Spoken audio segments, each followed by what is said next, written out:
കഴിഞ്ഞ ദിവസമാണ് പ്രധാനമന്ത്രി നരേന്ദ്രമോദി മാലിദ്വീപ് സന്ദർശിച്ചത്. ഒരു ഇടവേളയ്ക്ക് ശേഷം മാലിദ്വീപ് ഇന്ത്യ നയതന്ത്ര ബന്ധം കൂടുതൽ ശക്തമാവുന്നതിന്റെ സൂചനകളാണ് പ്രധാനമന്ത്രി നരേന്ദ്രമോദിയുടെ സന്ദർശനത്തോടുകൂടി വ്യക്തമാവുന്നത്. ഇന്ത്യയും മാലിദ്വീപും തമ്മിലുള്ള ആഴത്തിലുള്ള ചരിത്രപരവും തന്ത്രപരവുമായ ബന്ധങ്ങൾ സന്ദർശന വേളയിൽ പ്രധാനമന്ത്രി ഊന്നിപ്പറയുകയുണ്ടായി. നമ്മുടെ ബന്ധങ്ങളുടെ വേരുകൾ ചരിത്രത്തെക്കാൾ പഴക്കമുള്ളതും സമുദ്രം പോലെ ആഴമുള്ളതുമാണ് എന്നായിരുന്നു മോദിയുടെ വാക്കുകൾ. മാലിദ്വീപ് പ്രസിഡന്റ് മുഹമ്മദ് മുയിസു ആവട്ടെ ഇന്ത്യയെ മാലിദ്വീപിനെ ഏറ്റവും വിശ്വസനീയമായ വികസന പങ്കാളി എന്നാണ് വിശേഷിപ്പിച്ചിട്ടുള്ളത്.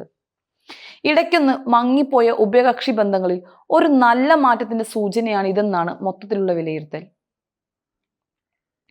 മോദിയുടെ സന്ദർശനം അതിന്റെ തുടക്കമാണെന്നും ഇരു രാജ്യങ്ങളും പഴയതിലും കൂടുതൽ ദൃഢമായ ബന്ധത്തിലേക്ക് നീങ്ങുന്നതായും റിപ്പോർട്ടുകൾ വ്യക്തമാക്കുന്നുമുണ്ട്. ഇക്കുറി സന്ദർശന വേളയിൽ വ്യാപാരം, പ്രതിരോധം, സമുദ്ര സുരക്ഷ തുടങ്ങിയ പ്രധാന മേഖലകളിലെ സഹകരണം വർദ്ധിപ്പിക്കുന്നതിനായി പ്രധാനമന്ത്രി മോദി മുയിസുവുമായി വിപുലമായ ചർച്ചകൾ നടത്തിയിരുന്നു. ഈ വർഷം ഇന്ത്യയും മാലിദ്വീപും നയതന്ത്ര ബന്ധത്തിന്റെ 60-ാം വർഷം ആഘോഷിക്കുകയാണെന്ന് മോദി ഇരുവരും സംയുക്തമായി നടത്തിയ വാർത്താ സമ്മേളനത്തിൽ പറയുകയുണ്ടായി.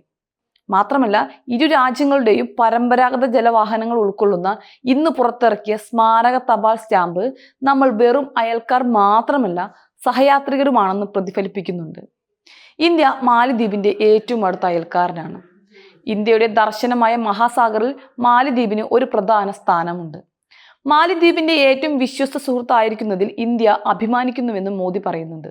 2023 നവംബറിൽ മുയിസു അധികാരത്തിൽ വന്നതിനു ശേഷം ഉണ്ടായ ഉഭയകക്ഷി ബന്ധത്തിലെ വിള്ളലുകൾ ഏതാണ്ട് പൂർണ്ണമായും ഇല്ലാതാവുന്നു എന്ന സൂചനയാണ് മോദിയുടെ വാക്കുകളിൽ നിന്നും വ്യക്തമാവുന്നത്.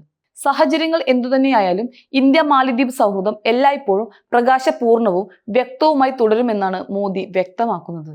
പ്രധാനമന്ത്രി മോദിയുടെ സന്ദർശന വേളയിൽ ഇന്ത്യ മാലിദ്വീപിന് 4850 കോടി രൂപ, അതായത് $565 മില്യൺ വായ്പ പ്രഖ്യാപിച്ചിട്ടുണ്ട്. രാജ്യത്തെ ജനങ്ങളുടെ മുൻഗണനയ്ക്ക് അനുസൃതമായി മാലിദ്വീപിലെ അടിസ്ഥാന സൗകര്യ വികസനവുമായി ബന്ധപ്പെട്ട പദ്ധതികൾക്കായി ഈ തുക ഉപയോഗിക്കുമെന്നാണ് പ്രഖ്യാപിച്ചിരിക്കുന്നത്. പിന്നാലെ പ്രധാനമന്ത്രി മോദിയും മുയിസുവും ചേർന്ന് ഇന്ത്യയുടെ പിന്തുണയുള്ള നിരവധി പദ്ധതികൾ ഉദ്ഘാടനം ചെയ്യുകയുണ്ടായി.